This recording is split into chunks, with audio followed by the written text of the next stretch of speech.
Hello everyone, my name is Valeria and welcome to my channel. I literally had half an hour to shoot this video because the sun is setting. I wanted to sit in front of the camera looking beautiful, but alas, the sun has set and... Okay, let's start as it is. Today I wanted to talk to you about the topic of postponing your TED exam present for later.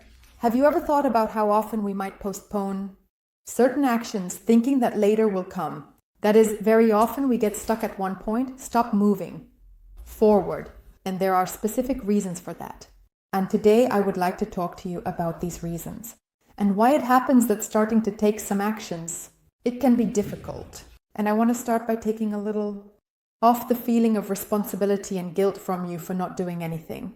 Or for example, I am not doing anything. In fact, if we look at the whole picture biologically, we are not to blame. Because our brain is by default set for survival, not happiness. It is set to conserve energy, not to acquire benefits to become a happy person. That is, when choosing between sitting on the couch and conserving energy and going to take a risk. Risking in this seemingly competitive environment and doing something to maybe someday somewhere become happy, of course, it will choose the first option. Additionally, our brain is inclined to process negative experiences more strongly than positive ones. That's why mistakes and fears remain in our memory longer. And as you understand, we cannot work with the biological aspects. Well, that is its evolution. That's how everything is ingrained in us. We cannot change it. But there are various social factors that influence our behavior and that we can change.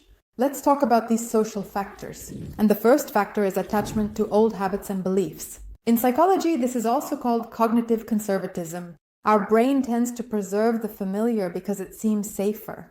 Even if the past wasn't perfect, it is predictable and familiar, unlike the new, which is frightening in its uncertainty.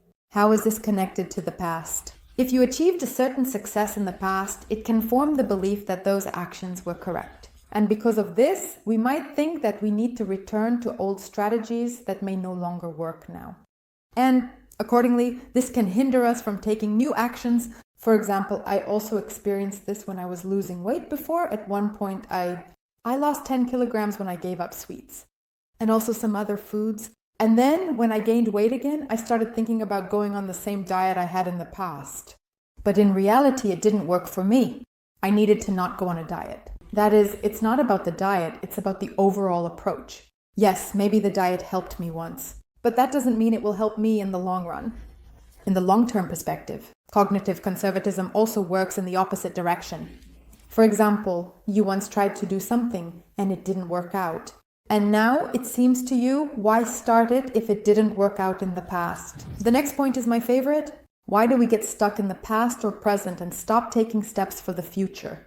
It's the fear of the present. The present forces us to face a reality that may be far from ideal. We are not always ready to accept how we look. We are not always ready to accept who we are now. Not as successful, not as slim as we would like to be. And all this is intensified by comparisons on social media. That is, because in my mind, the ideal version of me is one thing, but in reality, I look different. Or I am someone else in a different position at a different point. I am not ready to accept this. It's difficult for me to do so. And I resist so as not to be disappointed. Thus, I do not confront my true self with the real reality. B, I think about the future, idealize it even more, and further widen the gap between my ideal self and my real self. And thus, it becomes even harder to accept this reality. In fact, I've had many such examples in my life. Firstly, when I started a blog, I thought I'll start a blog, promote it, and then tell everyone. And for now, I'll keep it a secret because there's this fear of showing that I'm running a blog. All of this is because right now it seems to me that I should already be at a certain level and I must reach it. In other words, I'm not being honest with myself. I don't accept that my blog doesn't have enough subscribers. And also, for example, I had this situation when I was losing weight. I thought I would stay at home, not go out and wear some baggy clothes, seeing people as little as possible so that in 3 months. Quickly lose weight, and then when I lose weight, everyone will see how beautiful I am. So with the blog, I will quickly do something, post something to quickly gain a certain number of followers. And then I'll tell people, and then people will see how great I am, how many followers I have. The same goes for my figure. I will quickly do something now, quickly lose weight so people can see how beautiful I am. It's so hard for me to accept the real me. It's so hard for me to accept that I've gained 5 kilograms or that I'm not in the body I wanted to be in. It's so hard for me to accept that I want to run a blog and that right now I have a small number of followers. But let it be so, at least I'm running this blog. Or it's hard for me to accept that my salary is somewhat low, not the one I would like to have. It's hard for me to accept that I don't have my own project. That is all this desire to hide, the desire to get quick results.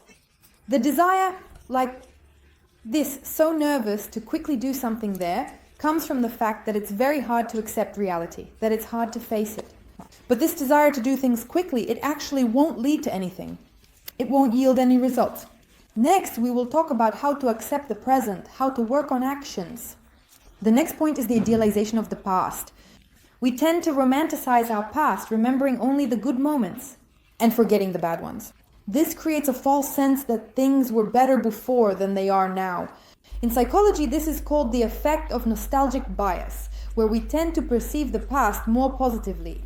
And this manifests in the form of the following situations in life. For example, I used to think that studying came easier to me and everything was going well, but now studying is difficult for me and that's why I won't start doing it. Or for example, I used to think that losing weight was easier. I was younger, I was 16 years old and I lost weight easily, but now I'm already 25. And losing weight is now late and difficult as it manifests in my life. For example, I often reminisce about my school years and think, why didn't I spend more time studying? Why didn't I study the language more? I had so much time, I could have spent it so usefully. Now I just don't have enough of it, but why was I so foolish? I tell myself that I don't have time now, but I did in the past. But at the same time, I forget how much energy was consumed by thoughts about exams. And besides, I had my own problems at that level, which also didn't allow me to live a peaceful life. For example, now I'm not studying and I think about the past. But when I have children, for example, I'll think about the present. Why am I not doing this now? Why do I think about the past? Explaining to myself that there was more time in the past. Now there isn't enough, but in the future there might be even less. And thus, thinking that the past was better, I don't start anything. But in the future, there might be even less time. I'll tell you, and it's better to start right now. The next point is the expectation of quick results. We want to see quick results. And when that doesn't happen, we go back to old behavior patterns. This is related to how our brain works. That is, when we think about what we want to achieve, dopamine is released. But to achieve something, we need to take some actions. And if the result doesn't come immediately, dopamine drops and accordingly we lose motivation. But here it's important to understand a few points. Motivation won't always be with you, but discipline will always be with you. Both when you're feeling bad and when you're feeling good. That's the first point. The second point is that we are very dependent on small rewards. And if you start taking small actions towards your goal, it's very important to encourage yourself. And it's very important to praise yourself for these small actions, because otherwise you might give up quickly. And this can worsen the situation. When we see on social media that someone achieved something quickly, or someone quickly grew their blog, someone lost weight quickly, or someone earned millions and billions quickly, and we think, wow, there's a successful person, but I didn't manage to do that, so I won't start doing anything. But in reality, it's very important to ask yourself questions and to separate reality from the picture. Did this person really achieve it quickly? What did they do? How much time did they have? How much time did they dedicate to this in their life? Your life and another person's life can be drastically different. And therefore, it's very important to separate this. I experienced this too. When I used to start doing something, I wouldn't get quick results and would think, why should I even try if there are no results? And I would just stop believing in myself. So for example, if about 4 years ago, I had started a YouTube channel and if I had seen growth over the course of a year, with only 3 subscribers a month, I would have quit because I didn't have enough discipline developed to keep doing, to be able to fight this desire or to see quick results. Right now, these quick results that don't tempt me. But before, I often told myself, if I don't have 1 million in 3 days, why even try to make money? And the last point is focusing on the past. As I already mentioned, the past influences us greatly. We tend to dwell on past mistakes, remembering much more vividly than they actually were, because it protects us from some new actions and from some new stress that might occur. Our brain's task is to protect us from painful experiences by remembering Mubad mistakes so vividly, thus fulfilling its function. We perceive mistakes as proof of our inability and inadequacy. And because of this, we stop trying to take new actions. I tried to lose weight in the past, and it didn't work out, so no method will definitely work. Accordingly, I won't do anything. I won't make an effort for this. That is, we tend to transfer one mistake or several mistakes to all present and future situations. We tend to devalue all methods when we've only tried one, and because of this, we stop trying. For example, at Bama, I tried to start a business, it didn't work out, so I'm not capable of it. Therefore, business is not for me. And such beliefs, limiting beliefs, become very numerous in our lives because everyone has had some negative experience. And we transfer one negative experience to all future situations, extending it to all possible options that we haven't even tried yet. For example, this can manifest in relationships if you were once betrayed in previous relationships. And now you transfer these to all future relationships. Stop trusting people. Because of it, we start to perceive a mistake not as a point of growth, but as a warning. I failed the exam, which means I'm not capable of learning, whereas I could have told myself, I failed the exam, which means I needed to prepare more. And here, I'll mention that in America, often in startups. When hiring, they ask not what a person has achieved, but what mistakes they have made. Well, that is if a person has never made any mistakes. If they have never made any mistakes, why hire them? It means they haven't been in stressful situations. It means they haven't developed this skill of being able to solve problems, being able to handle complex situations. And also, if they haven't made mistakes, it means they will make mistakes in this job in the future. Why hire an employee who will make mistakes? It's better to hire a less skilled employee in some hard skill areas, but one who has made more mistakes. And most likely, they won't make those mistakes again. Not like that, but to accept the real ones and start moving forward. To begin with, I would like to say why accepting the present is so important. Without accepting the present, it's difficult for us to move forward because either we reject ourselves, who we are, or we constantly fantasize about a future that is likely not very realistic because it is built from an unrealistic picture of ourselves in the present. Accepting the present is not resigning to problems, but recognizing the starting point from which development begins. For example, if I don't know my current weight, I can't create an adequate plan for myself to lose that weight because I don't know how much I need to eat. I don't know my own parameters. If I don't know how much I'm currently spending, I can't know how much I need to earn to maintain a different standard of living. If I don't know my test results and indicators, I can't know whether I need certain vitamins or not, whether I need treatment for something or not. The starting point A is very important everywhere. To reach point B, we must know what our point A is. Become aware of your thoughts and feelings. This is very important because we are scared. We fear accepting ourselves. We fear accepting the present. It's difficult for us to acknowledge our shortcomings and to understand what you are truly avoiding, what you are afraid of. I advise you to take some time, sit down, and really think. What am I avoiding? What moments in life I am denying? What moments in life do I not want to accept? Be honest with yourself. Write everything down. Don't be afraid of it. Believe me, you will feel better after you write it all down. In fact, there's nothing to be afraid of. And after some time, in 5 or 10 years, you too will regret not doing it now. The sooner you determine your point A, the better. Don't be afraid. Don't be afraid to step on the scale. Don't be afraid to open your banking app and see your credit cards or total debt. Calculate the total debt. Don't be afraid of it. Understand point A to figure out how you will build this financial plan to pay off all loans and credit cards. Don't be afraid to calculate your expenses and realize that you're spending your entire salary on coffee.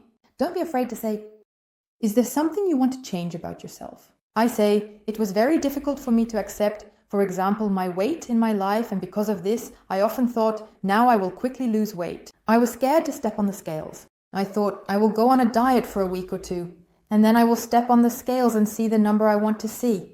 And all of this was because I was scared to see, 70 kilograms at the moment. That's why I exercised, ran, and went on diets. Just to somehow reach a different number, denying the reality that 70 kilograms wasn't there.